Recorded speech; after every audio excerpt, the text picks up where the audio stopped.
Vous trouvez peut-être que vous recevez trop de mails. Vous trouvez peut-être aussi que vous envoyez trop de mails. Vous trouvez ça pénible, vous éprouvez de la frustration parce que vous avez besoin d'efficacité et de clarté de communication. Mais pris dans le quotidien, son rythme, ces flux d'informations qui ne s'arrêtent jamais, vous ne prenez pas le temps de résoudre cette question. Et c'est vrai que si on décide simplement de réduire l'utilisation du mail, on risque de se décourager rapidement pour deux raisons. D'abord, parce que c'est un chantier impossible. On a développé tellement d'habitudes et d'usages liés au mail depuis son apparition il y a 35 ans qu'il est à peu près impossible de décréter sa suppression totale du jour au lendemain. La deuxième raison pour laquelle on se décourage, c'est qu'en se concentrant sur le problème, on perd de vue le sens. On se focalise sur le changement de moyens en oubliant l'objectif. Si on voit les choses sous l'angle de la simplification, comme une boussole quotidienne vers toujours plus de productivité, de valeur et même de plaisir, on cesse de viser la suppression du mail. À la place, on se concentre sur ce qu'on a besoin de simplifier. On se demande par quoi on a envie de commencer. Or, toutes les choses qu'on fait par mail pourraient être réparties en trois catégories qu'on pourrait appeler trois piliers. Le premier pilier sur lequel on se concentre dans cette vidéo, c'est ce que nous appelons la discussion. Ce sont tous ces mails qu'on s'échange pour se demander un avis, pour aboutir à une décision ou pour demander une information. Par exemple, si vous avez une urgence parce que vous rencontrez un incident ou que quelqu'un vous fait défaut, peut-être avez-vous l'habitude de sortir de cette situation en envoyant des mails et en communiquant par mail avec vos collègues et les autres personnes concernées par la situation. Or, dans notre vie personnelle, ça fait longtemps que nous avons adopté d'autres outils bien plus efficients que le mail pour résoudre nos problèmes à deux ou en groupe, à commencer par ce qu'on appelle la messagerie instantanée. Il y a des chances pour que vous ayez été utilisateur de Skype par le passé et que vous soyez aujourd'hui utilisateur de WhatsApp, de Facebook Messenger ou de n'importe quel autre outil de discussion instantanée. Discussion instantanée ne signifie pas réactivité immédiate, mais c'est plus simple à consulter,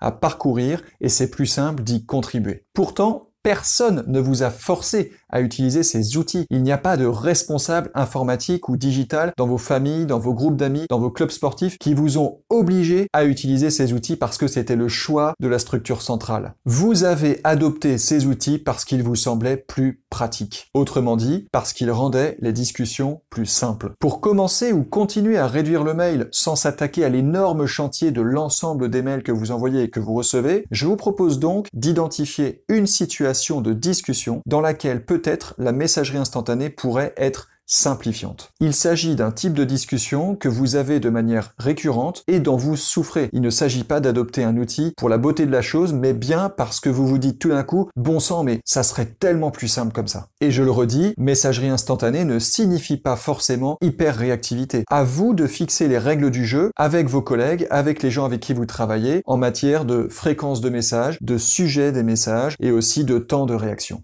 Et si vous retirez un premier sujet de discussion de vos mails, vous allez vous alléger tout en allégeant vos collègues parce que vous vous serez simplifié la vie et vous allez aller naturellement vers un prochain sujet de simplification. Commencez simplement par identifier un sujet de travail précis qui génère beaucoup de mails au quotidien. Ça peut être le partage d'informations au sujet d'un client, au sujet d'un projet, la vie quotidienne de votre comité de direction, n'importe quel sujet, si simple soit-il, qui génère des mails et pour lequel vous vous dites peut-être qu'on pourrait faire plus simplement. Une fois que vous avez identifié ce sujet précis et les personnes concernées, je vous propose d'aller voir ces personnes et de leur demander ce qu'elles considèrent comme étant le plus pénible en matière de communication au quotidien dans votre groupe de travail. Qu'est-ce que chacun aimerait fluidifier, voire supprimer? Qu'est-ce qu'on pourrait simplifier? Que pourrait-on améliorer pour faire progresser encore un peu notre façon de travailler ensemble? Est-ce que c'est la gestion de projet? Est-ce qu'il s'agit de la vie au quotidien de notre équipe ou encore de la gestion des urgences? Il s'agit de ce qu'on appelle des cailloux dans la chaussure. Eh bien, je vous invite et je vous encourage à discuter de ces cailloux avec vos collègues pour arriver à identifier celui qui met tout le monde d'accord et par lequel vous pourriez faire un pas de plus en matière de simplification de la collaboration au travail. C'est quand on identifie un caillou dans la chaussure qu'on peut ensuite chercher la bonne solution. Choisir une tâche répétitive de l'équipe telle que l'organisation de réunions, se mettre d'accord sur les règles du jeu et choisir le bon outil, l'outil le plus simple possible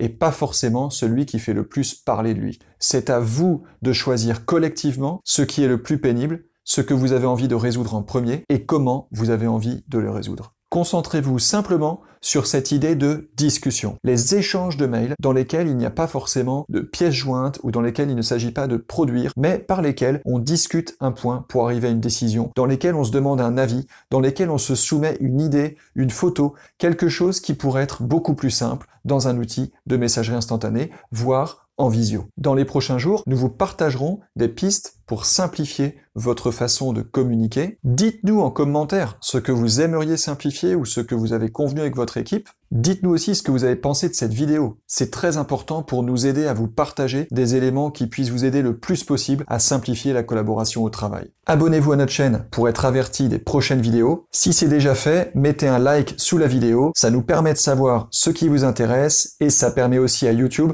de mettre en avant les bonnes vidéos. Nous regroupons et publions toutes nos astuces sur le blog de Digital Collab. Donc allez-y, abonnez-vous au blog, c'est 100% gratuit. À bientôt pour une prochaine vidéo.